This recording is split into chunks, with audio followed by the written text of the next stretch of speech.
Live. Live. Good afternoon. Okay, 24th of February, Vielle's fortnightly Google Hangout. Remember, we are CPD accredited, and anybody who's watching and would like a CPD certificate afterwards, please get in touch. Also, please do follow us on YouTube. If you could please sign up to the YouTube channel, you'll get early notifications of everything we're dealing with. Okay, so we've got me, Neil Singer, today. We have Richard. Richard, hello. Guys, will you turn your microphones off, will you, in a moment? Otherwise we're going to get back feedback. And we have Richard and Dale. Sorry, don't see you enough. I get confused, right? And Neil Singer, myself. Right, so what we're going to do is we're going to talk today about blockchain. We're going to talk about auction results, and we're going to talk about the market generally. So guys, shall I start with blockchain then? Yes? Shall we start with blockchain? Okay, if everyone watching, I'm going to share a screen with you. So you should be able to see blockchain on your screens, yes? Okay. If you start reading about the topic, you will see many commentators are claiming that blockchain technology is more significant and far-reaching than the creation of the internet. So what is blockchain? So I'm going to try and explain as a non-technician to people who are watching, who I assume are mainly non-technicians themselves. Okay, so this is what blockchain is defined as on Wikipedia. So it is a distributed database that maintains a continuously growing list of ordered records called blocks, which probably doesn't mean too much to many people. Now, the reason there's so much interest in blockchain technology is that it is immutable. So once a record is created, it is secure. The information is guaranteed and it can be 100% relied upon. So this has huge implications for disintermediating third parties in data transactions, such as credit card companies and banks. And commentators are claiming that the platform has far wider applications, returning privacy, enabling access to finance by individuals who otherwise are unable to verify their identity, removing voter fraud, etc. Okay, so blockchain is an open, distributed, decentralized public ledger, which is recorded on numerous computers in a manner that cannot be changed retrospectively. And the inability to hack and falsify data is the reason why blockchain databases are regarded as so secure and why there's so much interest in this technology. So let me show you how blockchain is created. Then I'm going to talk to you about decentralization, and then I'd like to then give you an example transaction. Okay, so I would recommend that anybody watching does afterwards have a look at this YouTube video by a chap called Anders Brownworth. It's called Blockchain 101, a visual demo, which I'm going to use some of his screen captures because it's an excellent explanation of what blockchain is. So I would have a look at that. So let's first of all go into, right, what is a hash? Now, you may have heard the expression of what is a hash. A hash is a fingerprint of a piece of digital data represented in the form of a long string of series of letters and numbers. And this is unique to the data entry. And encryption technology generates the hash, which is associated with the data in question. So a hash chain is the successive application of what's called a cryptographic hash function to a piece of data. And a hash chain is a method to produce many one-time keys from a single key or password. And again, that is a definition of Wikipedia. Now, this probably sounds a little bit confusing. So probably the easiest thing to do is to explain by giving you some visual input here. So let's have a look here. Now, okay, now the first image that I'm showing you here, this is showing some data input being encrypted and forming a hash.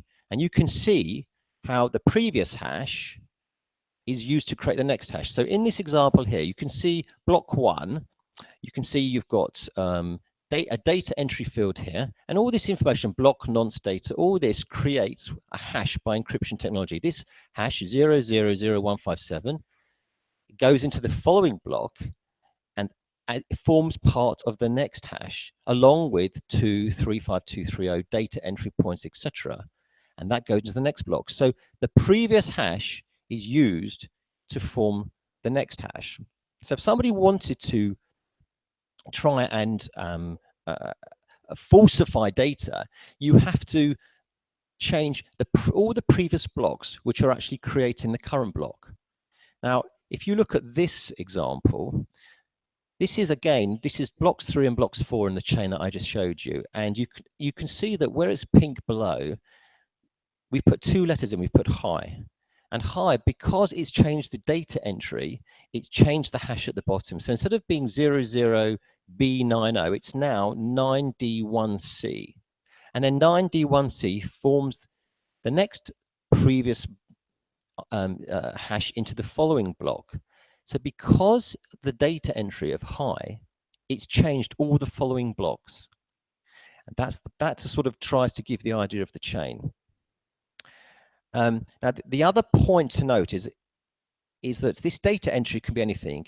It can be 2 letters, or it could be entire writings of a book. It generates a different hash.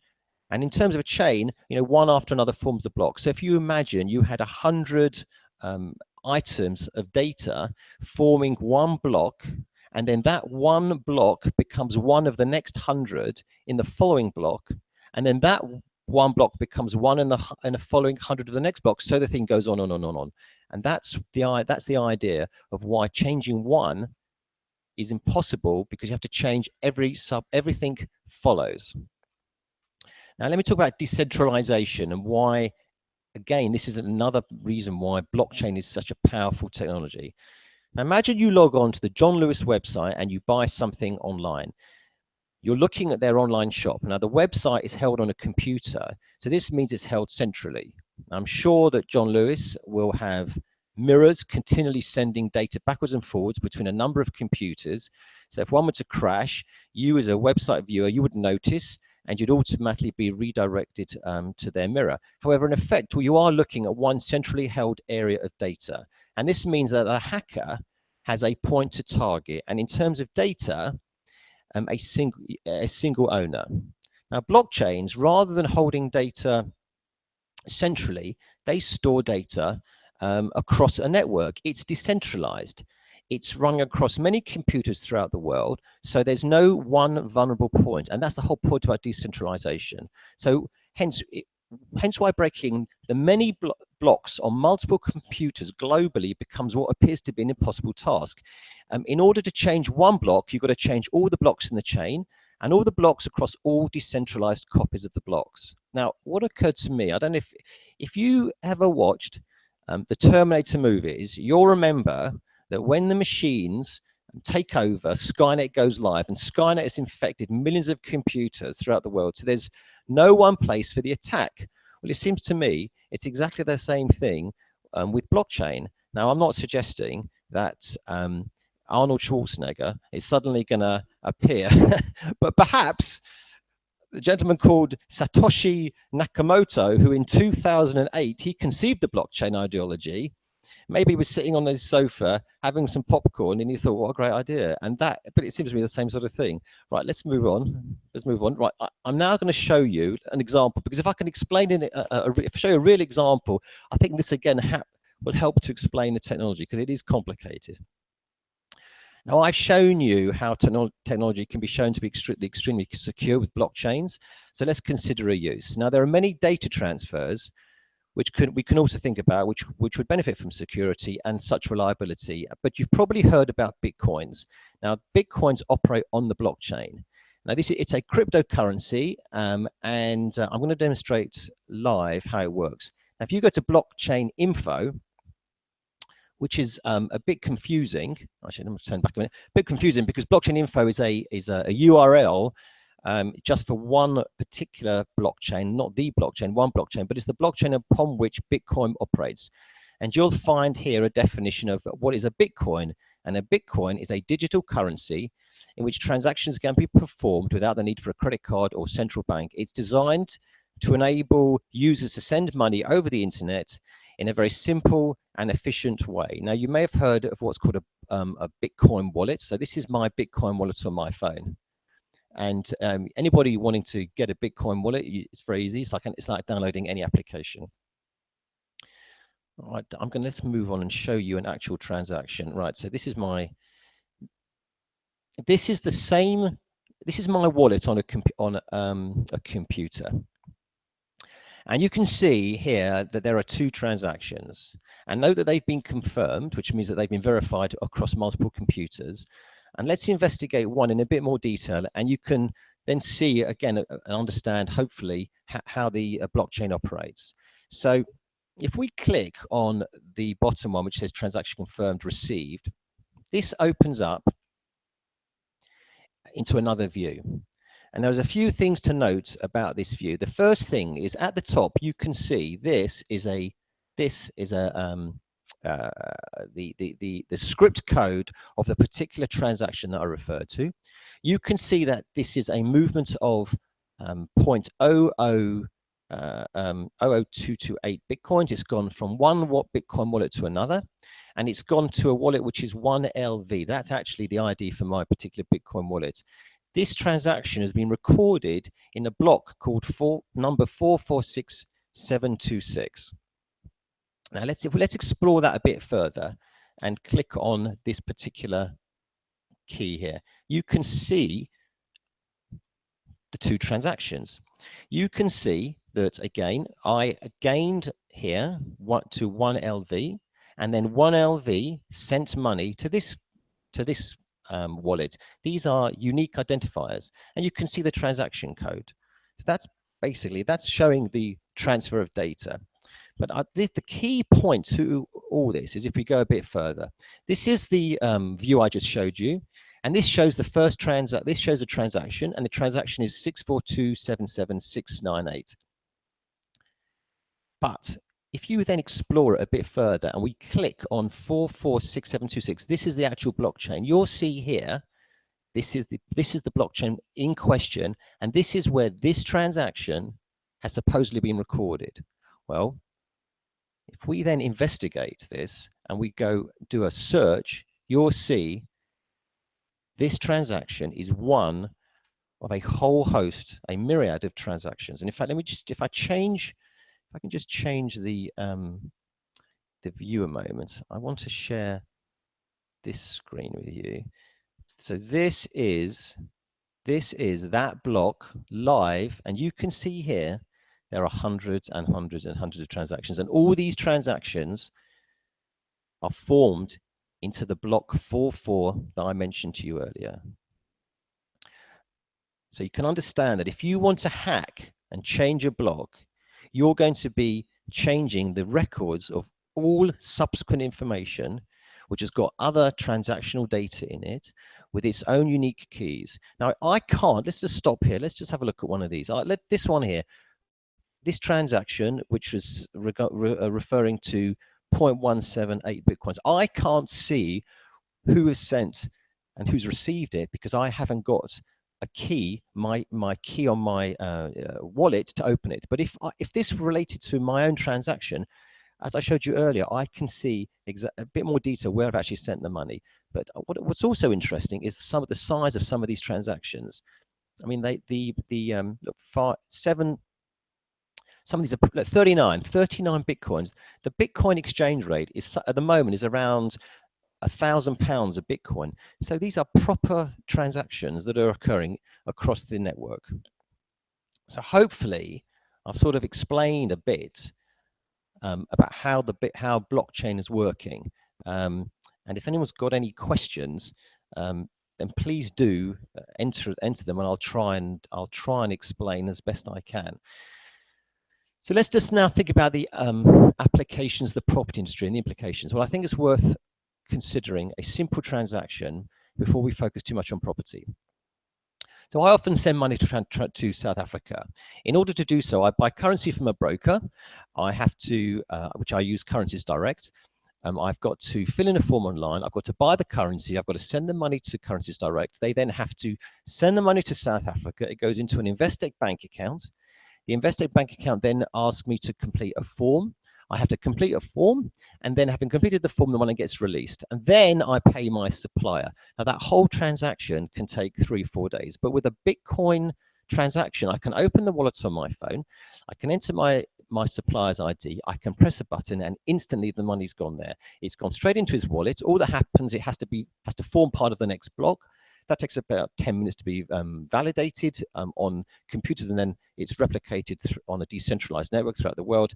That's how quick and easy moving money around is by blockchain technology. I've actually taken out all the intermediaries. I've removed the bank, and I've removed currencies direct. And this is why it's so significant for the financial industry, because if you're going into a shop and you're saying, I'm good for my money, I'd like to buy a good off you, the way you validate who you are is you give them a credit card, and the credit card is being verified by the bank who've done their ID and is confirming to the retailer that you're good for your money. But if you don't need that credit card comes to validate it, because your Bitcoin transaction goes straight into their wallet, the credit card companies disappear, and the reason for their charges they levy disappear. It's got huge implications to the financial industry, as you can imagine. Now, let's think about property. Imagine you're selling a property, and we did a blockchain transaction. We would agree a price. You'd instruct your solicitor. And the solicitor's got two main roles. The solicitor validates that I own the property that I'm actually selling you, and he also checks the title. But what if he didn't actually have to validate that I owned the property? Now, because of this, there's a lot of interest in creating blockchain records of ownership of property. And again, I can show you a couple of examples going on which have just starting at the moment. The first one, this is the Republic of Georgia, which the council there are now putting all the records of title deeds into a blockchain. And the reason they're doing it is to enable someone to prove ownership of a piece of land, not by going to a title register, but by having an encrypted piece of information. There's another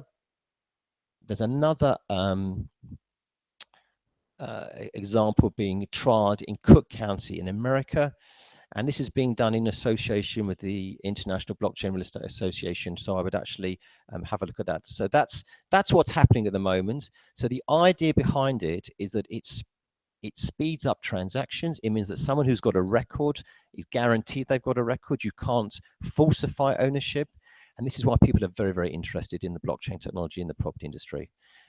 It is a complicated topic. It's taken me a lot of reading to understand it. I hope I've managed to explain a bit of it, but the buzz in the property game is that if you can create records of transactions and records of data in an immutable format, which people cannot falsify, it will speed up all transactions and all information flow throughout the industry. And the property game is pretty slow to change, as we all know, but hopefully, as we start to adopt the blockchain technology as a profession, again, we will see enormous cost savings and time savings. I would say there are certain people who could lose out. I do think that the legal profession is going to find that their role will adjust.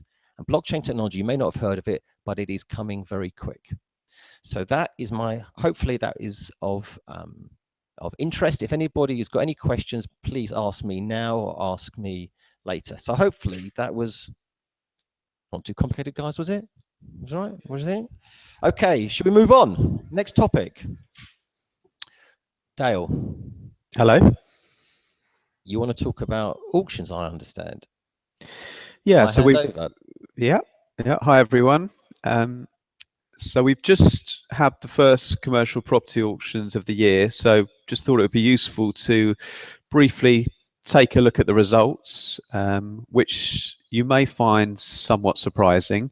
The first auction of 2017 was held by Allsops on the 10th of February. So it was reported that Allsops raised £56.5 million at their auction, which, if you compare to the equivalent sale last year, that's almost £20 million less. So it's a decline of around about 25%. A week later, on the 17th of February, Stretton's had their first auction of 2017, and their auction raised £8.5 million, it was reported, which is almost £4 million less than its February 2016 auction. So that's a drop of about 32%. A success rate of 63%, which was actually their lowest success rate since 2008. And then you have Accredited, who had their first auction of the year last Thursday. It was reported that the auction raised more than £20 million less than the equivalent sale last year, so a decline of about 40%, with £35 million of assets sold compared to about £56 million last year. So the reason I mention this is what's the reason for the sharp decline in success rates for these first rounds of auctions this year? Is it a general slowdown in the market?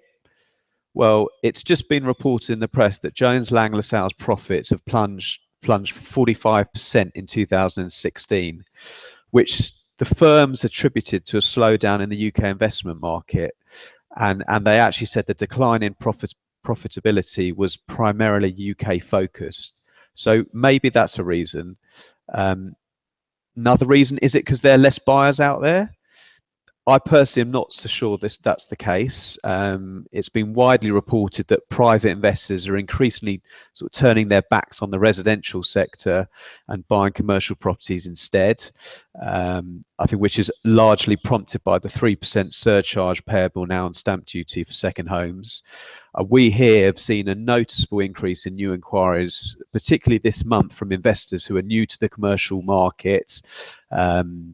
I mean, we're currently offering a bank investment for sale in Scotland, and within the last week, we've had inquiries from Turkish, Swedish, Swiss investors who are all first-time commercial property buyers in the UK.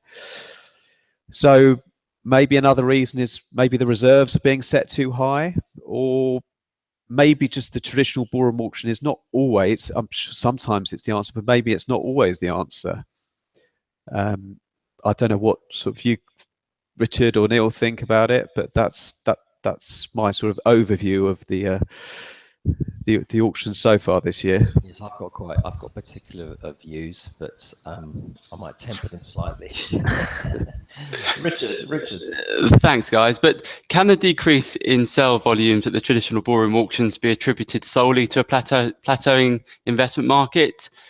Some would say yes, 100%. The ballroom auctions are an excellent barometer for the market in general, but perhaps that's the issue. It is a generalization. You don't get auction buyers who don't also operate in the private treaty market. Those buyers and sellers operate across both sectors in order to invest and trade. However, there are private treaty buyers you won't find at a ballroom auction. Why not? It's intimidating if you're not experienced. It can be difficult to concentrate on the lots or lots you're interested in. A large percentage of the people there go to see their friends, not to necessarily participate in the auction. So as Dale said, we've seen a noticeable spike in new inquiries this month from both UK and overseas investors. Some of those want to buy one building only, and others want to buy more than one building. The lot sizes they're interested in range from £200,000 to, say, £2 million. So effectively the same demographic of lot sizes typically found in the auction catalogues. But an occasional or overseas investor, in our view, is highly unlikely to pitch up at a ballroom auction and try and buy a building. They want more control than that, but they also want certainty of knowing that they can buy a building and not get gazumped, or in fact, actually be taken seriously because they aren't a well-known name. We hear it time and time again that agents don't take them seriously. We can understand why, because it's difficult for an agency to build a business on a small, medium-sized deal here and there for someone who doesn't provide them with repeat business. So another entry point for these investors might be online auctions, which they can participate in from their own offices or their own homes, wherever they are in the world. There have been various eBay-style online auction concepts launched, but I don't know if anybody watching can actually name one. I can't, and the reason why is that an eBay style auction for property is not going to work, because once again the key word is control. If you're bidding for a property, are you really going to make your offer on a Monday and wait until Thursday to find out if you've been successful? No, you're not. But if you can participate in an online auction taking place in real time from your desk, wherever the property, wherever you may be, whether property will be sold or not, there and then, we believe there is a definitive space in the market for that. And Click to Purchase is a platform that provides the benefit of that to both agents and to buyers and to sellers. Good. Very interesting. Very interesting. Yeah, when we actually, as a firm, were pioneering Click to Purchase as a business, we actually never created it initially to run auctions, and we thought we would do auctions as an add-on. And our concept for the auctions was very simple, is that we wanted to emulate the ballroom auction, whereas the online auction systems that are around at the moment have tried to change the way people auction property by eBay style. Well, we always thought that wasn't necessarily the correct way to go about trying to auction property. But the key point about the Click to Purchase auctions as opposed to the eBay style is that how can you run an auction business unless you can buy prior or buy post, and the eBay style systems do not allow it. So I would at the next Click to Purchase, at the next Google Hangout, we'll be able to demonstrate the latest version of the online auction, which I have to say is fantastic. In terms of what's happening to the auctions and why their results are down, I think the auctions have had their day. I think they will not survive going forward, because on the basis that everything is going online and everything is mobile, why would auctions be so different? The property industry continues to operate on the basis of, oh no, we don't do things that way. Well, you may recall that last week I was talking about how things are changing. It's worth actually having a look again at what's happening to the new age agencies. And Purple Bricks' share price keeps on going up. It's gone up about another 10-15% in the last 2 weeks. It's incredible. I've had a couple of questions about blockchain. Let's see if I can answer. Right, Rob has said, what happens if a hacker changes one of the blocks? The whole point, Rob, is that you can't.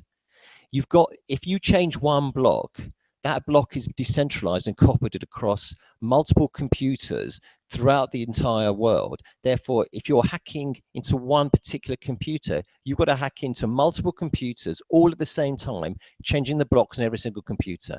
That's the whole point about blockchain technology. I would watch the video that I mentioned to you, and that will give a bit more detail than I've given, but do watch some other YouTube interviews, and that will probably explain a bit more detail. But the point is, you can't hack, and that's why it's immutable. Any signs of the land registry adopting blockchain? Not that I'm aware of. I've actually met with people from the Department of Business Innovation and Skills. What they're trying to do is actually bring down the period between agreeing a deal and getting the deal actually executed. Now, if the government do move land registry into blockchain, then you would have thought that will actually help speed things up. I've got no idea how long it will take. I suspect it will happen, and it will happen probably quicker than people realize. But at the moment, I've got no reason to believe they're doing it, because they've got other things to worry about over the channel. Let me ask the question: money laundering. Well, I think the point about money laundering is, I think that's slightly different to blockchain technology. If you can get your money into your Bitcoin wallet, for example, you have to get it in there. You have to get it in there in a particular way. At the moment, you have to buy a currency exchange online. So you'll have to have a credit card. You'll have to transfer money. So that's the process where I would suggest where the money laundering point occurs. The key point about buying and selling things using Bitcoin technology is that you don't actually have to know the person who's sending you the money. And in fact, you don't have to know the person you're sending the money to. Because when someone sends you some money, they send you a Bitcoin, you know it's in your wallet. You know you've received it. You don't need a third-party bank verification with a credit card company. So I'm not sure that money laundering and Bitcoin technology are actually quite the same point. Can I steal your blockchain encrypted property unless there is an ID process? Okay. When you create a blockchain technology for property, you can put any information you want into that chain. So once you've actually got proof of ownership or proof of ownership of data with your encrypted key, it can't be stolen. Now, I think that is the point, because no one knows your encrypted key. You'd have to hack into someone's account, and the point is, because on multiple machines, you can't hack in. Peter Boris says you can buy Bitcoins on eBay. But when you buy on eBay, don't you actually have to send money? You have to transfer the money. So if you have to transfer the money, how do you transfer the money to eBay? You've got to get it into a bank account, or you've got to get it onto a credit card company. So I think that is the point, as I said, where I think the money laundering requirement would occur. I'm not an expert. This is just me as a property person. So I think that's it. I think we're done. Hopefully, we've been on for half an hour. Hopefully that was interesting. Guys, should we talk about the market? Anyone talk about the market? Dale? Dale's ready. Richard? No? Your head's not working. No, is it? No? Okay. Been on so long. All right. Well, I think we normally talk about things we're selling and things, what's happening in the market. I think we've actually covered two interesting topics this week. I think we can probably pass this week on what we're selling and what's happened. We'll pick that up at the next Hangout. The next Hangout, we have Mark Bruno, who's the English head, UK head of Datcha, which is a very interesting data information company, who's going to be our guest. So it is on Thursday week. So please join us then, and we'll send out our normal links at that time. So thank you for watching.